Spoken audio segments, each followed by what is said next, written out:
बेलियो दोस्तों लहंदे पंजाब ते चढ़ते पंजाब के वासियों की हाल है तुहाडा। अज साडे नाल मुल्के पाकिस्तान देश पंजाब के बहुत बड़े फनकार जनाब मलक हनीफ बरकी ते उन्हां दे बहुत ही प्यारे सज्जन ते वीर जनाब राजपाल मलक राजपाल साहब कैनेडा तो तशरीफ लाए ने और अज तुहाडे सामने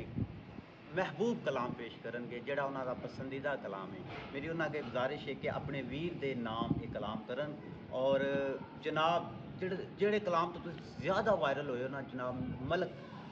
मियाँ मोहम्मद बख्श साहब का वो कोई खास कलाम सानू सुनाओ कि साडे व्यूअर्स तुहानू देखण और इंजॉय करन। औज़ुबिल्लाहि मिनश्शैतानिर्रजीम बिस्मिल्लाहिर्रहमानिर्रहीम।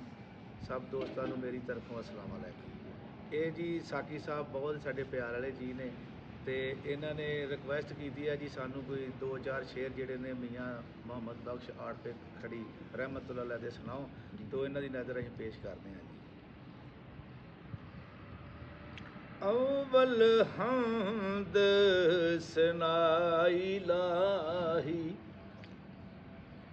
जो मालिक हर हर दा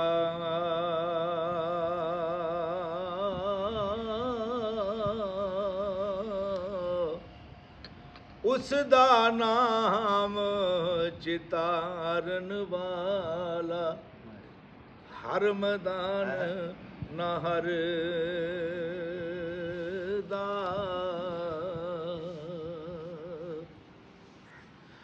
पत्थर दे विच कीड़ियां ताई ओते रोज ही आप पुचावे हर एक दे ओ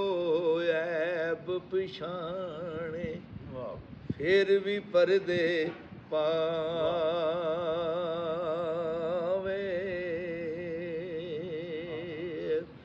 कोई वाह करीम उम्मत दा वाली अते मेरी शफायत करदा